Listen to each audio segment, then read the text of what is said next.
8절까지입니다. 제가 받들어 읽겠습니다. 지혜가 그의 집을 짓고 7 기둥을 다듬고 짐승을 잡으며 포도주를 혼합하여 상을 갖추고 자기 여종을 보내어 성중 높은 곳에서 불러 이르기를 어리석은 자는 이리로 돌이키라. 또 지혜 없는 자에게 이르기를 너는 와서 내 식물을 먹으며 내 혼합한 포도주를 마시고 어리석음을 버리고 생명을 얻으라. 명철의 길을 행하라 하느니라. 거만한 자를 징계하는 자는 도리어 능욕을 받고 악인을 책망하는 자는 도리어 흠이 잡히느니라. 거만한 자를 책망하지 말라. 그가 너를 미워할까 두려우니라. 지혜 있는 자를 책망하라. 그가 너를 사랑하리라. 지혜 있는 자에게 교훈을 더하라. 그가 더욱 지혜로워질 것이요 의로운 사람을 가르치라. 그의 학식이 더하리라. 여호와를 경외하는 것이 지혜의 근본이요 거룩하신 자를 아는 것이 명철이니라. 나 지혜로 말미암아 내 날이 많아질 것이요 내 생명의 해가 내게 더하리라. 네가 만일 지혜로우면 그 지혜가 내게 유익할 것이나 네가 만일 거만하면 내 홀로 해를 당하리라. 미련한 여인이 떠들며 어리석어서 아무것도 알지 못하고 자기 집 문에 앉으며 성읍 높은 곳에 있는 자리에 앉아서 자기 길을 바로 가는 행인들을 불러 이르되 어리석은 자는 이리로 돌이키라. 또 지혜 없는 자에게 이르기를 도둑질한 물이 달고 몰래 먹는 떡이 맛있다 하는도다. 오직 그 어리석은 자는 죽은 자들이 거기 있는 것과 그의 객들이 수월 깊은 곳에 있는 것을 알지 못하느니라. 아멘. 몰래 먹는 떡이 맛있다. 우리 속담에 사용하는 말입니다. 그렇습니까? 몰래 먹는 떡이 맛있습니까? 뭐 한두 번은 그럴 수 있겠죠. 몰래 늘 먹는 습관이 돼도 괜찮을까요? 본문에 보면 미련한 여인이 그와 같이 가르칩니다. 몰래 먹는 떡이 맛있다. 근데 이 말 긍정으로 가르치는 거예요. 그렇게 살라고. 그 여인을 가리켜서 미련한 여인이다 하고 말하는데요.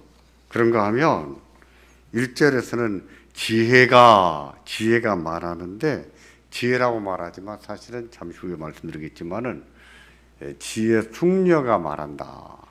이렇게 이해를 해야 됩니다. 지혜 숙녀의 말이다. 인격화시켰어요. 제가 매년 잠언을 여러 번씩 설교를 했습니다. 1년 내내 잠언을 쭉 강론하면 반복되는 말, 유사한 말이 많이 나와서 여러분도 지칠 것 같고 이렇게 좋은 말씀들을 한 번 듣고 말 것일 것 같아서 제가 1년에 몇 차례씩 이렇게 나눠서 설교를 하고 있습니다. 그게 아무래도 유익하겠다 생각해서 그렇게 하는데요. 오늘은 잠언 9장을 강론합니다. 잠언 9장은요, 부모의 훈계 마지막 강론입니다. 1장 9절부터 9장까지가 부모의 훈계거든요. 훈계의 마지막 강론인데 여기서는 지혜의 중요성을 말합니다. 이것도 지혜 특강, 5번째 특강입니다. 근데 1장부터 9장까지 사실상 결론으로 볼 수 있어요. 훈계를 10번 했습니다. 그동안에 지혜 특강, 지혜의 중요성을 4번 강론했어요. 잠언의 아버지는. 그리고 이 마지막 강론에서 결단을 촉구하는 거예요. 너 어떻게 살 것이냐?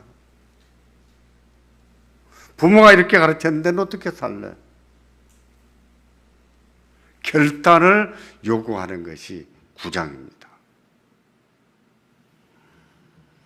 우리도 9장을 보면서 1장부터 9장까지 쭉 배워왔는데 여기에서 우리도 결단을 해야 됩니다. 어떻게 살 것인지, 누구로 따라 살 것인지 결단해야 됩니다.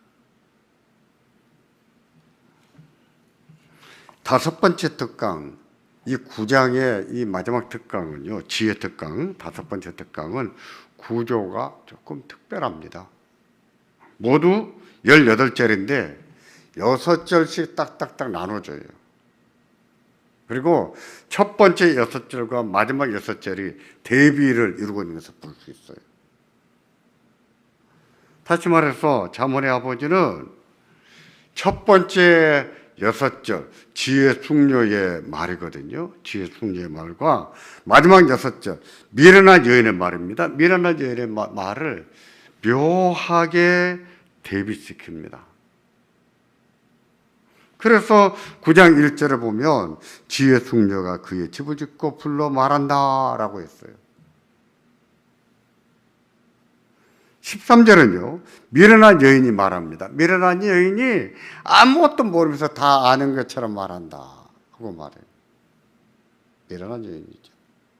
실제는 아무것도 몰라요. 근데 다 아는 것처럼 사람들을 불러서 말하는 거예요. 여기서 지혜 숙녀 또 미련한 여인 이렇게 말했지만 이것은요 지혜를 인격화시켜서 말하기 위해서 도입한 어법입니다. 지혜를 잠언에 보면 지혜를 신격화시켜서 말하기도 하고 인격화해서 말하기도 해요. 본문에서는 인격화해서 말하죠. 호크마 아마 교회 오래 다니신 분들은 한 번쯤은 들어봤을 거예요. 호크마 무엇입니까? 지혜 그 말이에요. 호크마. 이건요 추상명사예요. 이건 복수로 만들 수가 없는 거예요. 근데 단수로 쓰면서도 모양은 복수로 만들었습니다. 호크모트 이런 단어를 써요. 이처럼 추상명사를 복수로 만들어서 단수로 쓰는 이유는요, 이 지혜를 강조하고 그 의미를 확산시켜서 설명하기 위해서 쓰는 기법이에요. 성경에는 종종 그런 경우가 있어요. 하나님 몇 분입니까? 한 분이시잖아요. 근데 하나님, 엘로힘 이 단어는요 복수예요. 하나님이 한 분인데 왜 복수로 쓸까요? 그러면서도 동사로 쓰는 거 보면 다 단수로 써요. 하나님이 어떤 분이신가를 그 의미를 잘 확장시켜서 설명할 수가 있죠. 이처럼 복수로 만들고. 본문에 나오는 지혜가 그런 겁니다. 본래는 그냥 호크마 이렇게 말하면 되는데 호크모트 이렇게 단어를 바꿈으로 인해서 지혜의 의미를 강조하고 그 의미를 확산시키는데 본문에서는 지혜를 인격화시켜서 말하는 것이죠. 그래서 숙녀라고 하는 말이 안 나오지만 지혜 숙녀, 지혜 여인 이런 말을 쓰는 겁니다. 그 지혜 숙녀가 잘 다듬은 기둥 7개를 만들고 그것으로 집을 지었습니다. 7기둥을 다듬었다라고 말하는 때 그 집을 흠잡을 데 없이 잘 지은 것으로 묘사한다. 이렇게 봐야 되겠어요. 또 짐승을 잡고 훌륭한 요리를 준비했습니다. 포도주도 더 맛있게 맛을 내도록 혼합해서 만찬을 준비했다 그랬어요. 그리고 자기 여정을 보내서 사람들을 초청했습니다. 성은 높은 곳에 가서 사람들에게 우리 주인님이 만찬을 준비하고 집을 잘 지어서 만찬을 준비하고 여러분들을 초청하십니다. 오시라고 하십니다. 여러분 오십시오 하고 초청하는 거예요.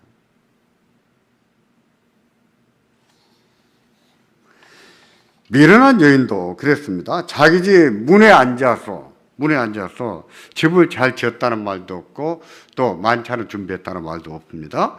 다만 자기 집 문에 앉거나 성루 높은 곳에서 외쳤다라고 하면서 아무것도 모르면서 외쳤다 이렇게 말하고 있어요.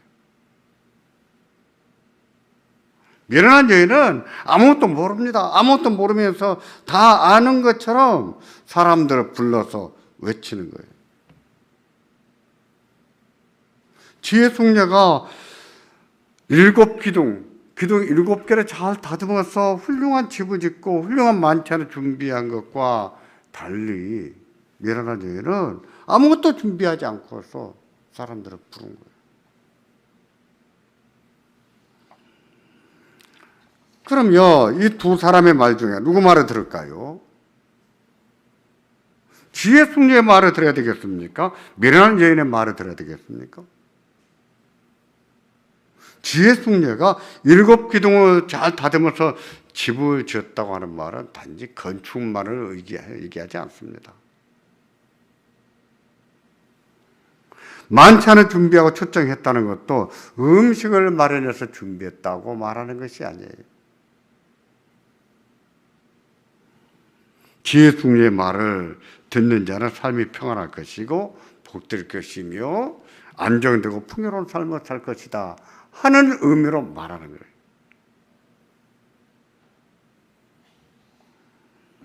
잠언의 아버지가 잠언의 교훈을 마치면서 이처럼 지혜 숙녀와 미련한 숙녀를 대비해서 말한 이유는 뭐겠습니까? 아버지가 하고 싶은 얘기를 다 했어요. 마지막 강론입니다. 마지막 하는 얘기예요. 대비시켜서 말합니다. 이렇게 말한 이유가 뭘까요? 결단하라는 거예요. 결단해라. 누구 말을 들을 것인지, 어떻게 살 것인지 결단하라.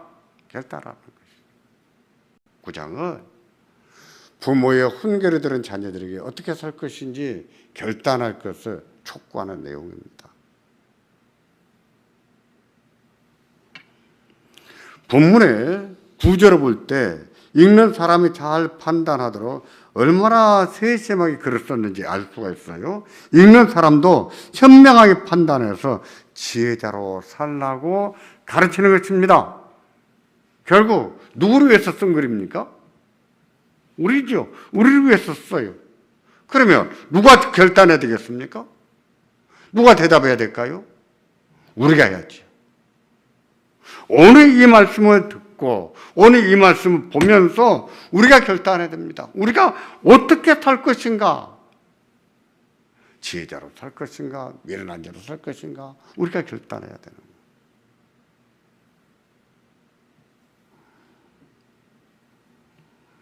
지혜 숙녀의 말을 따라 사는 사람들은 의롭게 살 거예요. 하나님을 경외하는 믿음으로 하나님 백성답게 살 것입니다. 아무리 자기 욕심이 이끌려도 욕심대로 살지 않고 하나님의 말씀을 생각하면서 하나님의 뜻을 따라 살 거예요. 지혜 숙녀가 집을 잘 지어놓은 것처럼 그런 사람의 집은 잘 될 것입니다. 지혜 숙녀가 만찬을 준비해놓고 초청한 것처럼 그 지혜를 먹고 마시는 사람들은 복될 거예요. 인생이 잘 될 거예요. 그게 잠언의 주제거든요. 의롭게 살아라. 그리고 잘 살아야 된다. 이게 잠언의 주제거든요.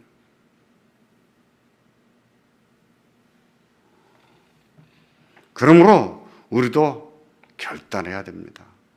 내가 하나님을 믿는 사람이라면, 하나님을 경외하는 사람은 어떻게 살 것인가? 아무리 몰래 먹는 떡이 맛있다고 해도 그렇게 살 것인가?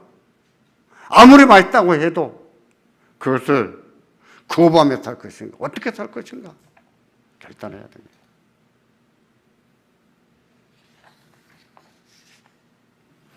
지혜 숙녀가 뭐라고 말했는지, 미련한 여인이 뭐라고 말했는지 한번 살펴보겠습니다. 그들의 말은요, 좀 유사성이 있습니다.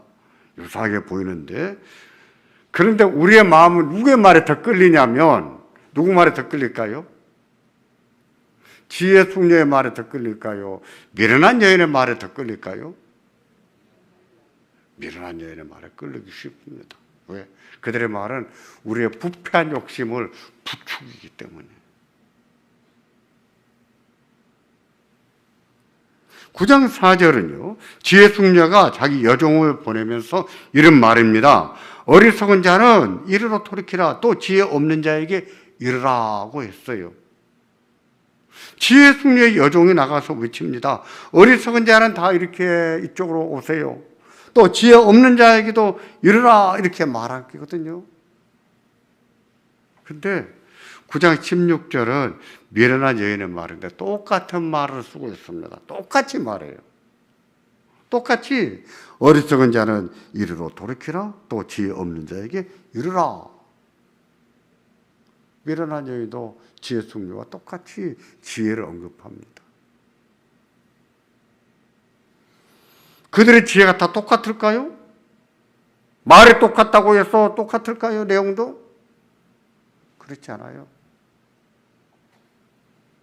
똑같이 지혜를 말하지만 내용이 다릅니다. 9장 5절에 보시면 너는 와서 내 식물을 먹으며 내 혼합한 포도주를 마시고 어리석음을 버리라고 했는데 지혜 숙녀가 준비한 만찬을 결국은 지혜의 말씀이지요. 어리석은 마음을 벗어내는 지혜의 말씀. 악을 버리고 하나님 백성답게 의롭게 살게 하는 말씀이죠. 그 지혜를, 그 의롭게 살게 하는 말씀을 만찬에 빗댄 겁니다. 하나님을 경외하고 사랑하는 사람으로서 의롭게 살게 하는 말씀, 그 말씀을 먹으라고 말하는 거예요. 그것을 먹어야 잘 살 수 있다. 인생이 잘 된다. 인생을 잘 살아야 된다. 하고 말하는 겁니다. 9장 17절은요. 미련한 여인이 하는 말입니다. 미련한 여인이 가르치는 지혜인데 앞에서 말씀드린 거예요. 같이 보겠습니다. 도둑질한 물이 달고 몰래 먹는 떡이 맛있다 하는도다. 누가 하는 말이에요? 미련한 여인이.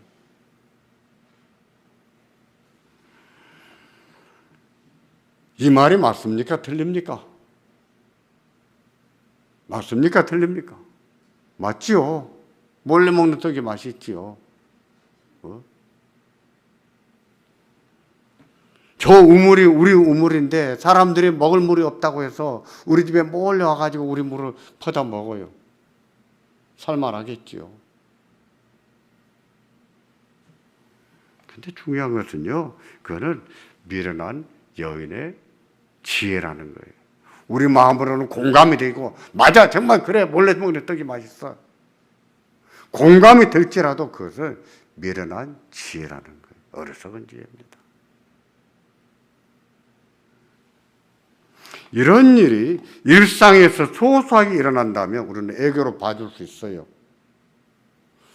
어머니께서 일주일 동안 먹을 과자를 장보고 와서 과자를 딱 넣어놨습니다. 못 먹게 다 감춰뒀어요. 근데 애들이 가만 놔둡니까? 엄마 안에서 다 빼먹어버리죠. 언니가 애지중지 아끼는 옷이 있습니다. 그걸 알면서 동생이 입고 싶은 거예요. 그래서 언니가 없을 때 몰래 입고 차려입고 밖에 막 놔돌아다니면서 기분이 좋았습니다. 집에 들어와서 언니한테 욕을 직사발로 여덟 먹겠지요.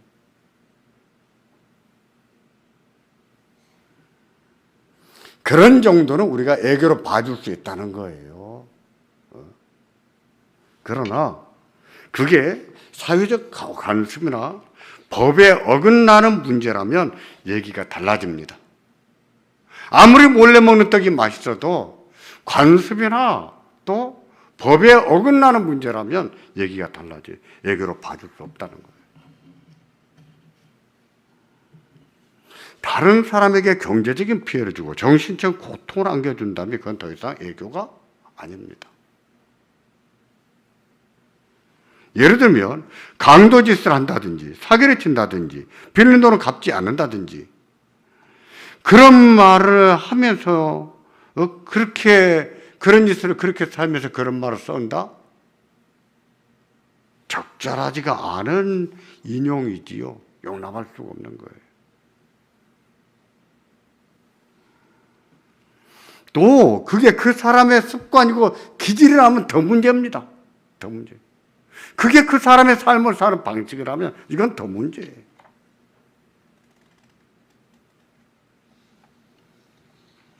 우리가 하나님을 경외한다고 하면서 하나님 말씀대로 다 살지를 못해. 맞지요? 하나님 말씀대로 어찌 삽니까? 다 못 살죠. 한계가 있죠. 그렇다고 해서 그것을 목사들이나 그렇게 사는 것이지 우리한테 그렇게 살라는 것이 아니야.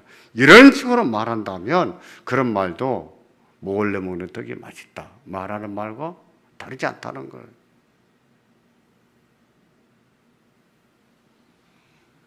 자기를 합리화시키는 것이죠.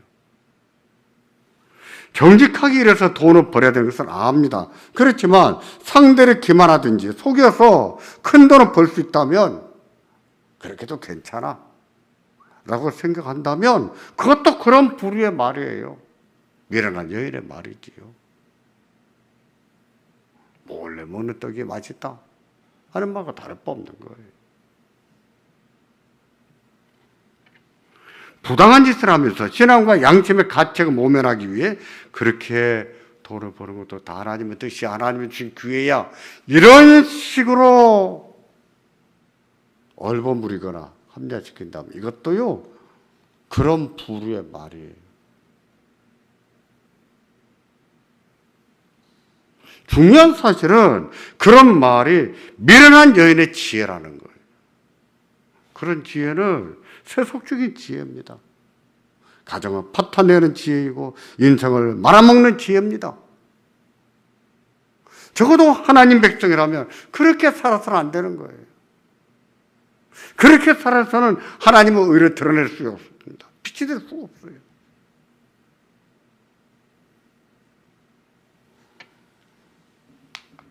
그렇다고 생각하고 행동하는 사람은 그러면도 그렇게 사는 사람은 그 일로 죽을 수도 있어요. 죽을 수 있습니다. 한 번은 피해가고 두 번은 피해갈지라도 그 일로 하나님의 심판을 피하지는 못한단 말입니다. 본문이 그런 뜻으로 말합니다. 9장 18절을 보세요. 18절을 보면 미련한 여인의 결말에 대해서 말합니다. 같이 보겠습니다. 오직 그 어리석은 자는 죽은 자들이 거기 있는 것과 그의 객들이 수월 깊은 곳에 있는 것을 알지 못하느니라. 어리석은 여인의 말처럼 그런 것을 지혜로 여기고 사는 사람은 죽은 자들이 거기 있는 것을 모른다. 또 하나, 그의 객들이 수월 깊은 곳에 있는 것을 알지 못한다 말했어요. 여기서 죽은 자로 번역한 이 말은 죽은 자의 영혼을 말합니다. 죽은 자의 영혼이 어디가 있습니까? 수월에가 있죠. 또 그의 객들이라고 하는 말은요, 그런 사람을 부르는 말이에요. 부르는 말. 우리는 객이라고 말했지만은 부르는 말이에요. 그런 자들을 부르는 자들이 어디 있다고요? 수월에 있다. 수월에 있는 것을 알지를 못한다. 수월이 무엇입니까? 수월은 죽은 자가 가는 곳, 죽음, 무덤 그런 뜻입니다. 죽은 자가 가는 곳이라고 했을 때 성도가 가는 곳 이런 경우 수월은 뭐가 될까요? 낙원이 되는 거죠. 악한 자가 가는 수월 그러면 거기는 뭘 말할까요? 지옥을 말하는 것이죠.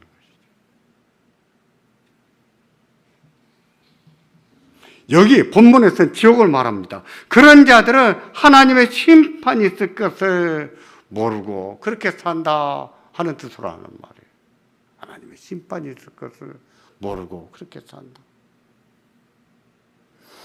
하나님의 심판이 있습니까? 없습니까? 있을까요? 없을까요? 있어요. 있습니다. 분명히 있습니다.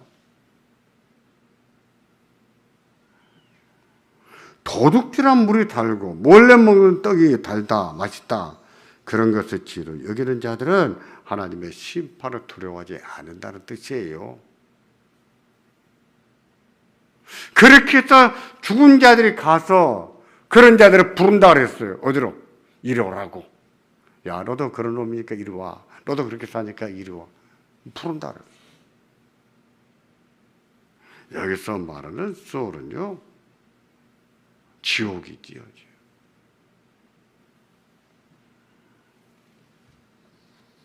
심판이 있다는 것, 하나님의 심판이 있다는 것을 안다면 적어도 그렇게 살아낸답니다. 그런 걸 지혜로 여기면 안 돼요. 그런 것을 삶의 지혜로 세상은 다 그렇게 살아야 되는 것처럼 그렇게 말해서는 안 되는 거예요. 저는 가끔 예수 믿는 사람들 때문에 조금 실망할 때가 있습니다. 그건 뭐냐면 이런 거예요. 예수를 믿는다고 하면서도 세상은 다 그렇게 살아야 되는 거야, 이렇게 말하는 경우도. 좀 뭘로 훔쳐먹고 좀 그러면 사는 거야. 다 그렇게 사는 것이지 뭐. 예수 믿는 자로서 절대로 해서는 안 되는 말이지요. 그게 본문의 교훈이에요.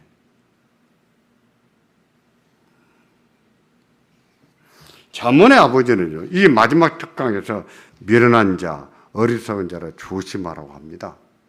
미련한 자를 조심해라. 그런 자들이 하는 말은 우리의 부패한 욕심을 부추기고 우리에게 정말 그렇다고 공감을 불러일으킬 수 있는데 그런 말을 조심하라 했어요. 그러면 우리 주변에서 우리한테 그런 부패한 마음, 부패한 지성을 공감을 불러일으키는 말을 주로 누가 할까요? 우리 주변에서? 야, 몰래 먹는 떡이 맛있는 거야, 이런 말을 누군가 우리한테 한다면 누가 할까요? 경건한 부모가 그렇게 말할까요? 그럴 리가 없죠. 그런 말을 누가 하겠습니까? 주변에 가까운 사람들이죠. 주변에 가까운 사람, 지인이나 친구나 그런 사람들이 해주는 말이에요. 공교롭게 이 마지막 특강은 첫째 훈계와 내용이 매우 유사합니다. 거의 일치한다, 이렇게 볼 수 있어요. 부모의 훈계 첫 번째가 뭐라고 했던가요? 뭐 조심해라? 사람 조심해라. 친구 조심해라. 이게 첫 번째예요. 유대인의 사고에서 첫 번째로 말한다고 하는 것을 강조해요.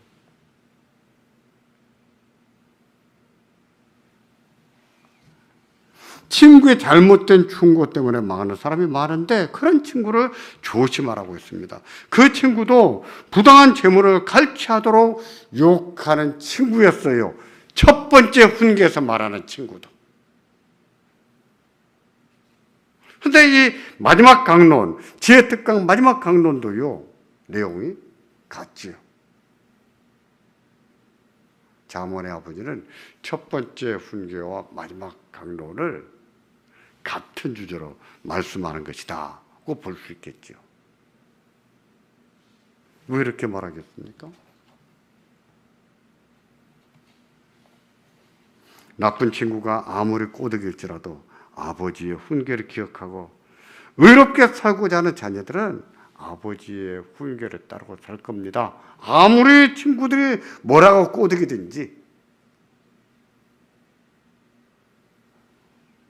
하나님을 경외하기 때문에 부패한 마음과 타락한 욕망을 부추기는 말을 들을지라도 그 말을 버리고 지혜 숙녀의 말을 따를 거예요.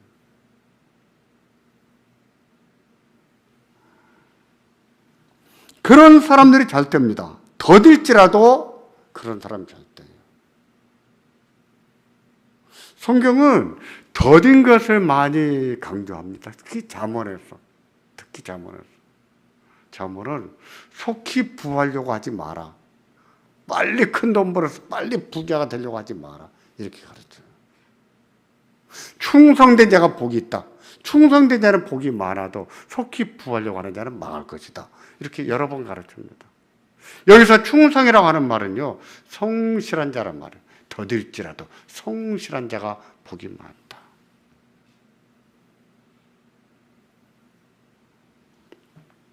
그런 사람이 잘 돼요. 그런 사람은요, 엎어질 일이 없습니다.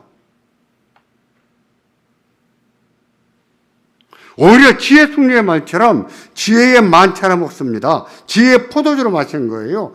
지혜를 배운다는 뜻입니다. 그런 사람은 생명을 얻을 것이라 그랬어요. 생명을 얻을 것이다. 구약에서는 영혼이라고 하는 말이 단지 육체와 영으로 구분해서 말하지 않습니다. 영혼과 육체를 다 해서 온 몸을 말하는 것처럼 생명이라고 말하는 것도 이 목숨줄 하나 달랑 붙어있는 이것만을 얘기하지 않아요. 삶도 포함해서 얘기하는 거예요. 생명을 얻는다고 하는 말도 이 목숨만 아니라 삶만 아니라 영원한 생명까지 포함해서 하는 말이에요.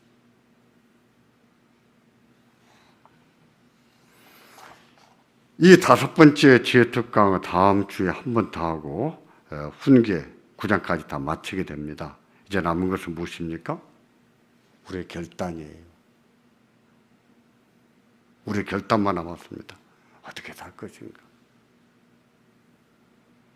이번 한 주를 지내면서 대리문답도 풀어야 되겠지만 부모의 훈계 1장부터 9장까지 한번 다시 한번 읽어보십시오.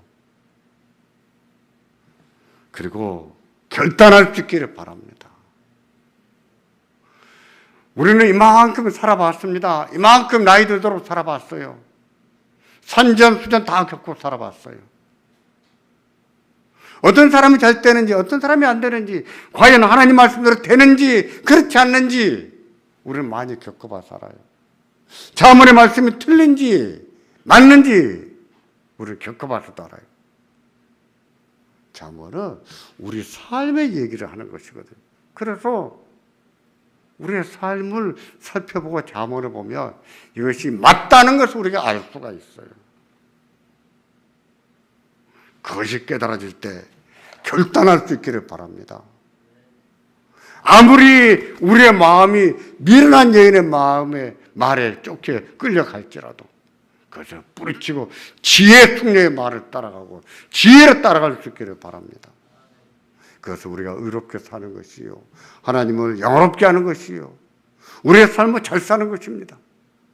이 은혜가 우리 모든 심령에 충만하기를 주의 이름으로 축원합니다. 기도하겠습니다.